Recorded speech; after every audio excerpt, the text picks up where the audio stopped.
हमारी संविधान सभा है जिसमें 389 मेंबर्स थे, बाद में मुस्लिम लीग अलग हो जाता है तो 289 मेंबर्स बचते हैं। ये प्रथम मंत्रिमंडल है, फर्स्ट कैबिनेट, जिसे मिली जुली सरकार भी कहा जाता है क्योंकि बाबा साहेब मुस्लिम लीग से जीत कर आते हैं और ये बाकी कांग्रेस के नेता।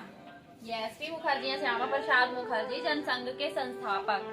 तो जो हमारे मेमोरियल में एक सबसे बड़ा सवाल उठता है वो ये why doctor Ambedkar for writing the constitution of India, Baba Saheb को ही क्यों चुना गया भारत का संविधान लिखने के लिए। हालांकि कांग्रेस के कुछ नेता चाहते थे कि हमारे यहाँ का संविधान अमेरिका या लंदन के संविधान विशेषज्ञों द्वारा लिखा जाए, लेकिन उसी टाइम पे अमेरिका के एक संविधान विशेषज्ञ जॉन इयरिंग इंडिया आए हुए थे।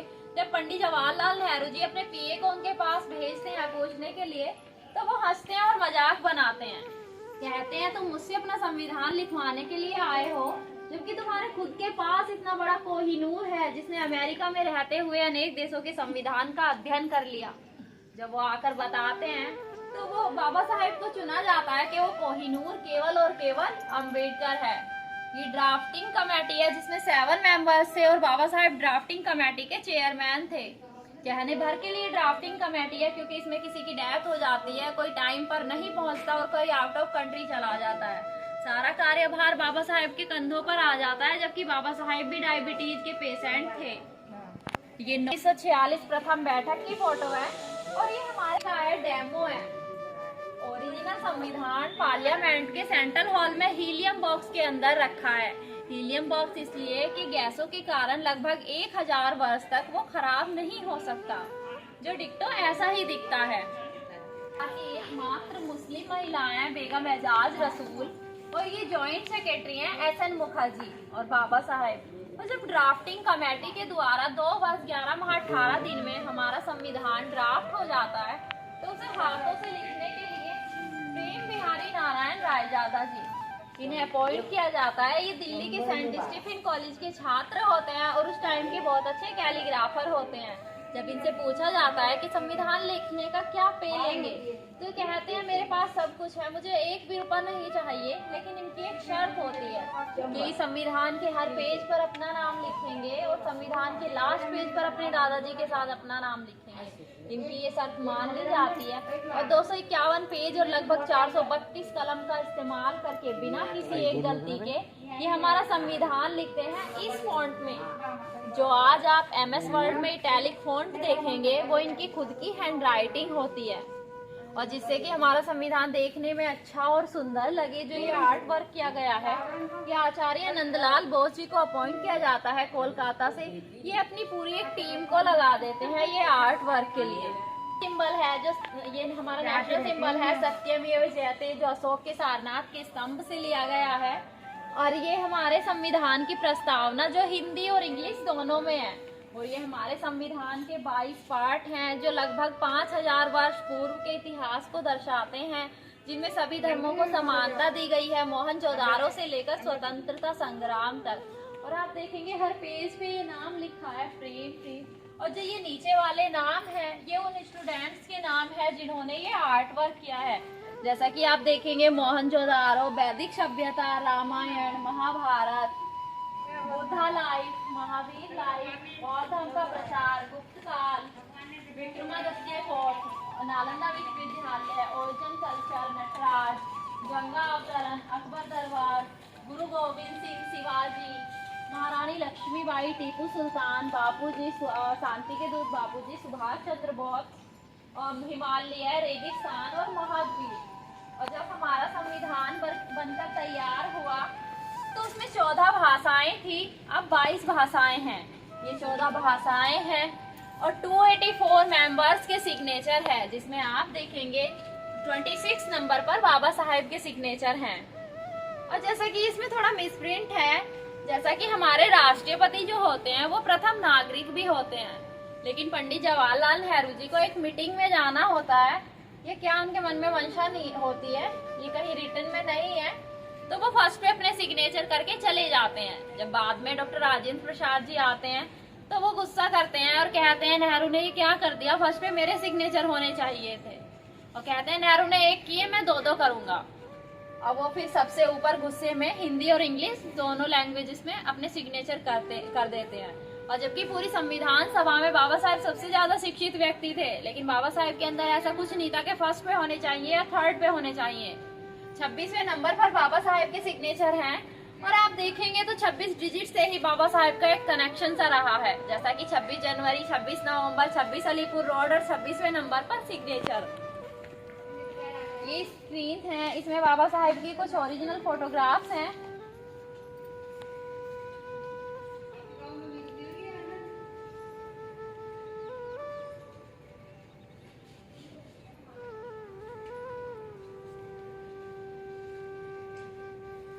और कुछ क्विज क्वेश्चंस हैं जिनके आंसर जस्ट उन्हीं के पीछे हैं। और इसमें इतनी नॉलेज है कि पीएचडी की एक थीसिस कंप्लीट की जा सकती है। और बाबा साहेब की ओरिजिनल वॉइस है।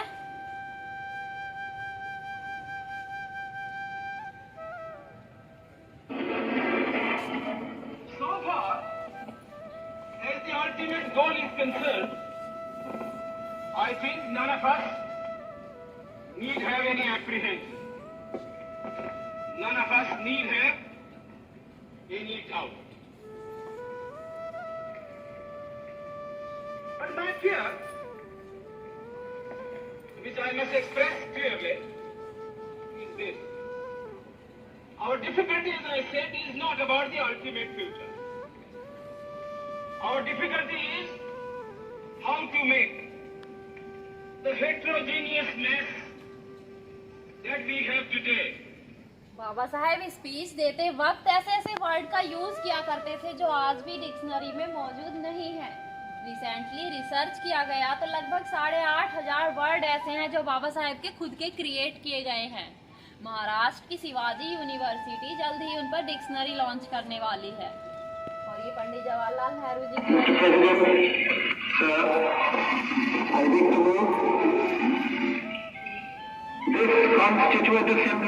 और ये अमेरिका के राष्ट्रपति बराक ओबामा जी।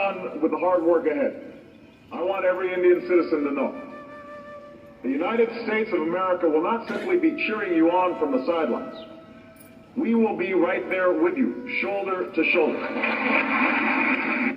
अमेरिका के राष्ट्रपति बराक ओबामा जी 2010 में रिपब्लिक डे पर as a chief guest India आए तो उन्होंने कहा, अंबेडकर ज्ञान के इतने बड़े कुंज हैं, अगर अंबेडकर हमारे यहाँ पैदा होते तो हम उन्हें सन की उपाधि देते, उन्हें सूरज कह के बुलाते। ये हमारे संविधान को हैंडओवर करते हुए बाबा साहेब डॉक्टर राजेंद्र प्रसाद जी को, सरदार वल्लभ भाई पटेल, पंडित जवाहरलाल नेहरू, मौलाना अबुल कलाम आजाद और ये first and last governor general हैं सी राजगोपालाचार्य। आ जाइए।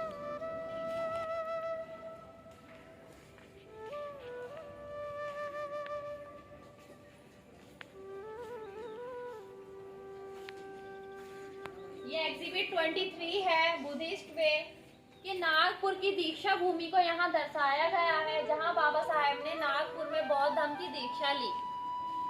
जैसा कि बौद्ध धर्म के त्रिशरण होते हैं, बुद्धम शरणम गच्छामि, धम्मम शरणम गच्छामि, संघम शरणम गच्छामि। जब भिक्षु चंद्रमणि बाबा साहेब को दीक्षा दिला रहे होते हैं तो वो दो तो बोल देते हैं, बुद्धम शरणम गच्छामि, धम्मम शरणम गच्छामि। लेकिन जब संघम शरणम बोलने वाले होते हैं तो बाबा साहेब कहते हैं, रुकिए जरा, अभी मेरा संघ मेरे साथ नहीं है। जो इतनी बड़ी संख्या में बाबा साहेब के साथ लोग इकट्ठा होते हैं, बाबा साहेब के अनुयायी, तो बाबा साहेब उनसे पूछते हैं कौन कौन परिवर्तित होना चाहता है, तो वो सभी अपना हाथ खड़ा करके हामी भरते हैं कि हाँ बाबा साहेब, हम भी आपके साथ अपना धर्म परिवर्तन करना चाहते हैं। तब बाबा साहेब कहते हैं, अब दीक्षा दिलाइए, अब मेरा संघ मेरे साथ है, अब मैं बुद्ध की शरण में जा सकता हूँ। तब 14 अक्टूबर 1956 को बाबा साहेब के 7 लाख अनुयायी उनके साथ बौद्ध धर्म की दीक्षा लेते हैं और उसके जस्ट एक दिन बाद 3 लाख अनुयायी और बौद्ध धर्म की दीक्षा लेते हैं। हालांकि बाबा साहेब ने नासिक के येवला में ही 1935 में ये घोषणा कर दी थी कि मैं हिंदू धर्म में पैदा हुआ हूँ, ये मेरे बस की बात नहीं, लेकिन मैं हिंदू धर्म में रहते हरगिज मरूंगा नहीं, यह मेरे बस की बात है। और यहाँ दिल्ली में रहते हुए बाबा साहेब अपनी अंतिम बुक लिखते हैं, the Buddha and is Dhamma, जो वर्ल्ड की सेकंड ट्रांसलेटेड बुक है। और जर्मनी के एक वाइस चांसलर के इंटरव्यू में उनसे पूछा जाता है कि अगर आपकी लाइब्रेरी में आग लग जाए तो आप कौन सी एक ऐसी किताब है जिसे आप बचाना चाहेंगे। उनकी आंखों में चमक दौड़ उठती है और वो दौड़ कर जाते हैं और बाबा साहेब की लिखी अंतिम book the Buddha and is Dhamma, जो वर्ल्ड की सेकंड ट्रांसलेटेड बुक है, उसे उठाकर ले आते हैं कि बाबा साहेब की लिखी अंतिम book the Buddha and is Dhamma को मैं बचाना चाहूंगा। 5 दिसंबर की रात लगभग 2 बजे तक बाबा साहेब इस बुक की भूमिका लिखकर सो जाते हैं और फिर कभी नहीं जागते। पंच तीर्थों को यहाँ दर्शाया गया है, जिसमें फर्स्ट है नागपुर की दीक्षा भूमि, जहाँ 14 अक्टूबर 1956 को बाबा साहेब ने नागपुर में बौद्ध धर्म की दीक्षा ली। सेकंड है जन्म भूमि, military headquarter of war Madhya Pradesh, जहाँ बाबा साहेब का जन्म हुआ 14 अप्रैल 1891 में। प्रेजेंट में हम इसे अम्बेडकर नगर के नाम से जानते हैं। थर्ड है मुंबई की चैत्य भूमि, जहाँ 7 दिसंबर 1956 को बाबा साहेब का अंतिम संस्कार किया गया। अंतिम दर्शन किए हैं 26 अलीपुर रोड दिल्ली, जहाँ हम मौजूद हैं। यही बाबा साहेब के बेडरूम की फोटो है जब बाबा साहेब ने अपनी अंतिम सांस ली। ये उस टाइम के आर्टिकल्स हैं जो उस टाइम न्यूज़पेपर में छपे कि बाबा साहेब अब हमारे बीच नहीं रहे। ये हमने यहाँ तक दिल्ली का दिखाया है और यहाँ से आगे ये मुंबई का दिखाया गया है, जब बाबा साहेब के पार्थिव शरीर को यहाँ से मुंबई ले जाया गया। और आज तक का रिकॉर्ड है कि किसी के पीछे इतनी बड़ी संख्या में लोग श्रद्धांजलि अर्पित करने के लिए इकट्ठा नहीं हुए हैं, जबकि उस टाइम पे मीडिया का इतना चलन भी नहीं था। लगभग 10 लाख लोग आए थे बाबा साहेब को श्रद्धांजलि देने के लिए। और ये 1990 की फोटो है माई जी, और ये वेंकटेश्वर रमन प्रेसिडेंट हमारे, जब बाबा साहेब को 1990 में मनोप्राण 34 साल बाद भारत रत्न से सम्मानित किया गया। बाबा साहेब का भारत रत्न पुणे की सिम्बोसिस यूनिवर्सिटी में रखा है। सिम्बोसिस यूनिवर्सिटी इसलिए क्योंकि सिम्बोसिस यूनिवर्सिटी बाबा साहेब की भूमि पर ही निर्मित है। ये फोर्थ है लंदन की शिक्षा भूमि, जहाँ बाबा साहेब ने शिक्षा ग्रहण की। और जो आप ये इतना पार्ट देख रहे हैं, ये महाराष्ट्र गवर्नमेंट ने खरीद लिया है लंदन में। और ये महापरिनिर्वाण भूमि है 26 अलीपुर रोड दिल्ली, जहाँ हम मौजूद हैं। साहेब की लाइब्रेरी है जहाँ बाबा साहेब पढ़ा करते थे। ये ओरिजिनल कुछ नहीं है, वैसे ओरिजिनल नागपुर के चिंचोली में है। बाबा साहेब रातों यहाँ पढ़ा करते थे। लंदन में एक मैनचेस्टर नाम की जगह है, वहाँ पर गार्जियन नाम की एक पत्रिका निकलती है। इसके संपादक इंडिया आए हुए थे, उन्हें बड़े बड़े नेताओं के इंटरव्यू लेने थे, जैसा कि मोहम्मद अली जिन्ना, गांधी जी, बाबा साहेब। जब उनकी रात की अपॉइंटमेंट होती है तो वो पहुंचने में थोड़ा लेट हो जाते हैं, तो गांधी जी के पीए उन्हें बाहर से ही लौटा देते हैं कि आप सुबह आकर मिलिए। जब वो मोहम्मद अली जिन्ना के पास पहुंचते हैं तो उन्हें वहां से भी लौटा दिया जाता है। तो वो कहते हैं क्यों ना अम्बेडकर से सुबह ही जाके मिल लिया जाए, लेकिन अचानक उनके मन में आता है क्यों ना एक बार चल के देख ही लिया जाए। जब वो बाबा साहेब के पास यही करीब 12 से 1 के बीच में पहुंचते हैं, तो बाबा साहेब इतनी देर रात तक भी उन्हें पढ़ते हुए मिलते हैं। तब बाबा साहेब उनसे कहते हैं कि मैं गांधी जी के पास गया तो वहां से भी बाहर से लौटा दिया गया, और उनके पास गया तो वहां से भी लौटा दिया गया, लेकिन आप अभी तक पढ़ रहे हैं। तब बाबा साहेब कहते हैं उनका समाज जागा हुआ है इसलिए वो सो रहे हैं, लेकिन मेरा समाज सोया हुआ है इसीलिए मुझे जागना पड़ रहा है। ये घड़ी हमें यहाँ ये इंडिकेट करती है कि बाबा साहेब अब हमारे बीच नहीं रहे। ये उसी टाइम पे, एग्जैक्ट टाइम पे, मॉर्निंग में 5:40 पे वहीं के वहीं रोक दी गई है। और जो बाबा साहेब के टाइम की एकमात्र चीज है वो बुद्धा स्टैचू है, जो पीपुल एजुकेशन सोसाइटी ने बाबा साहेब को गिफ्ट की थी। ये ओरिजिनल बुद्धा स्टैचू बाबा साहेब की टाइम की है। और ये बाबा साहेब का फैमिली पेट है जिसका नाम मोहिनी है, दिल्ली वाला। जो राजगृह में था उसका नाम टॉबी था। और बाबा साहेब बहुत अच्छा वायलिन भी बजाया करते थे।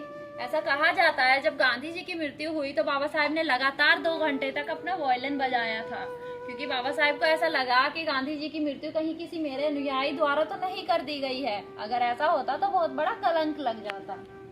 ये कुछ नेशनल और इंटरनेशनल फेमस पर्सनैलिटीज हैं, फेमस लीडर्स हैं जिन्होंने बाबा साहेब के बारे में कुछ ना कुछ कहा है। ये साउथ अफ्रीका के प्रेसिडेंट नेल्सन मंडेला ये कहते हैं अगर भारत से कुछ ले जाने लायक चीज है तो वो एकमात्र भारत का संविधान, जो डॉक्टर अंबेडकर द्वारा लिखित है। अमर्त्य सेन, अभी 2022 तक इकोनॉमिक्स में 1 बार नोबेल प्राइज मिला है अमर्त्य सेन जी को। इन्होंने भी अपना नोबेल प्राइज बाबा साहेब को डेडिकेट किया है। हालांकि हम बुक्स में पढ़ेंगे तो इकोनॉमिक्स के फादर एडम स्मिथ हैं, लेकिन ये कहते हैं असल मायनों में डॉक्टर अंबेडकर इकोनॉमिक्स के फादर हैं, क्योंकि 4 डिग्रियां थी बाबा साहेब के पास, केवल इकोनॉमिक्स में थे। नेहरू जी कहते हैं अम्बेडकर इतने लीजेंड है कि इतिहास के पन्नों में उनका नाम स्वर्ण अक्षरों में लिखा जाएगा। और गांधी जी कहते हैं अम्बेडकर इतने चतुर हैं कि अपनी वकालत से सबको हरा देते हैं। लास्ट एग्जिबिट है एग्जिबिट नंबर 27। ये सिंगल स्टोन वियतनाम से मंगाया गया है, उसे बुद्धा के रूप में तराशा है राजस्थान के कारीगरों द्वारा। ये मेडिटेशन हॉल भी है, आप चाहें तो यहाँ मेडिटेशन कर सकते हैं। और हमारी गाइडिंग यहीं पे फिनिश होती है। Thank you so much. जय भीम। ये फीडबैक रजिस्टर है, आप फीडबैक दे सकते हैं। जय भीम सभी को।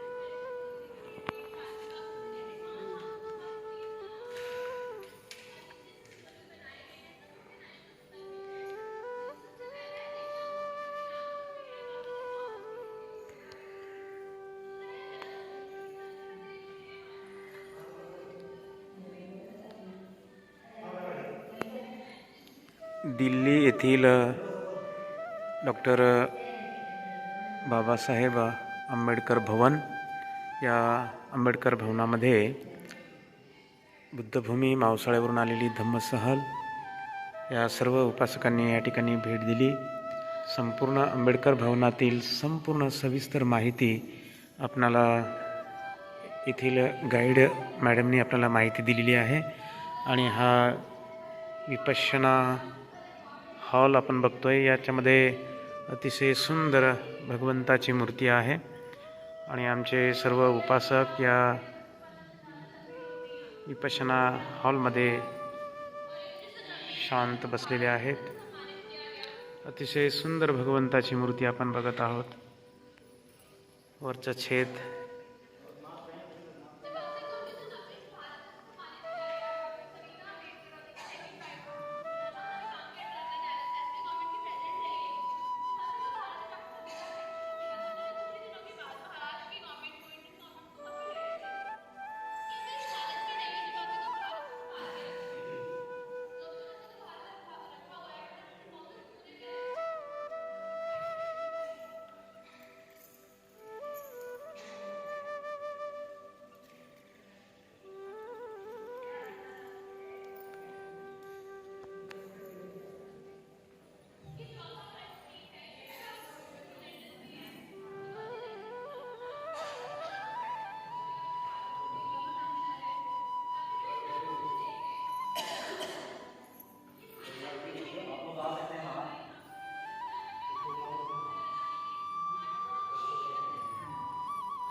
दिल्ली येथील डॉक्टर आंबेडकर भवनाची संपूर्ण माहिती घेऊन विपश्यना हॉलमध्ये या ठिकाणी उपासक विपश्यना करताना आपल्याला दिसत आहेत।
That's right.